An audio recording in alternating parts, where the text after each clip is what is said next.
only at vision, but I also want to look at the resources that go with vision.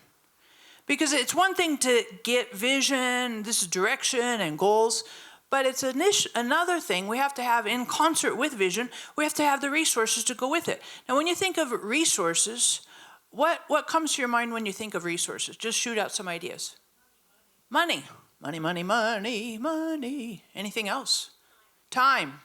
What else? Opportunities. Anything? What? Relationships. Exactly. Anybody ever think that your talents could be a resource? Right? Abilities. Some of us have worked long and hard to create and develop skills. I would say those are resources.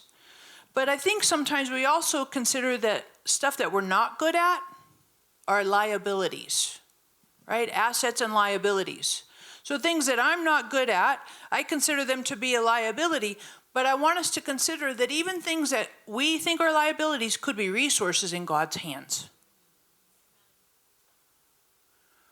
I always think that like my abilities, my talents, my gifts, those are the resources that are going to fuel and help and move the vision of God's life in me, whatever it is, move it forward.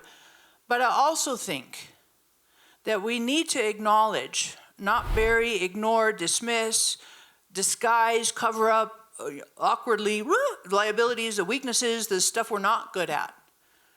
In God's hands, those can also be resources.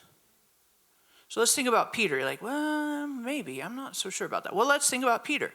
So Peter, what are the resources that he had? Well, the first one is he was a fisherman. I think that's a resource. I think it's a resource because he had to get up, show up, and be practical in terms of fishing night after night after night.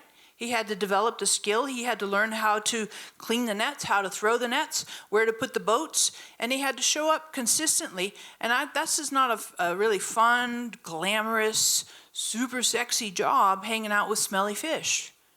And you don't just do it once. You show up night after night. Night after night, we're doing the same thing. Lather, rinse, repeat. But I think this is a skill and an ability because it's an emphasis on things that are practical. Practical living. Practical, get up, brush your teeth, floss, show up, be present, do your best, engage, put your phone down, pay attention. Hello?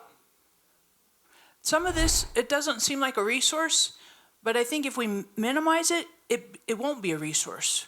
Some of that practical, just doing the grind it out, gritty stuff, it's a resource for us, was for Peter.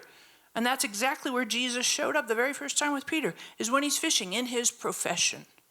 I think that being a fisherman was a resource for Peter, and it also taught him about catching people. Catching fish, as well as catching people, timing to do that, the methods, strategies, all kinds of things that are practical that go with fishing and fishing for people. That's a resource. But I would propose another resource that Peter had, and you might disagree, but we'll kind of come to a common ground, I think. His ability to speak. Peter was he could communicate often. Loudly at the wrong time, sometimes the right time, but he shot his mouth off very often. I mean, you read about Peter, and even at the Transfiguration, he's talking, oh, we ought to make a tent for Moses, and God interrupts him and says, this is my beloved son, listen to him. Zip it. Stop talking. This is not your opportunity. But he did have speaking abilities. It was a significant resource. And at the same time, potentially a liability. Right? Because, there were times when, and even Jesus said to him at one point, get behind me, Satan. Because he was trying to prevent Jesus. So it's a strength, and at the same time, it's also a little bit of a weakness, a liability for him. And then finally, I would say one of the strengths, resources that Peter had was just being practical. The practicality of, look, we don't have enough fish here, not enough bread. There's more people than fish and bread. And Jesus is like, yep, I get it. And the practicality, and I emphasize this with fishing, the practical living of just getting up and showing up and doing what you need to do. The practicality of following Jesus day in and day out. Where are we going? I don't know. But we'll just follow. And Jesus says, bid me, or he says to Peter says to Jesus, bid me come, and Peter walks on the water. It's just practical. Practical stuff. Get up, get out, get walking, get doing. Practical. I would say that Peter was more practical than he was theological.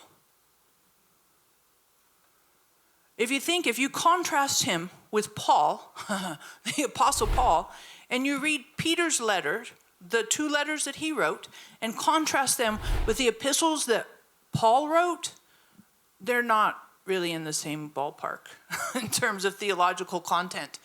But that was Peter's strength. It was the practicality and not necessarily the theology.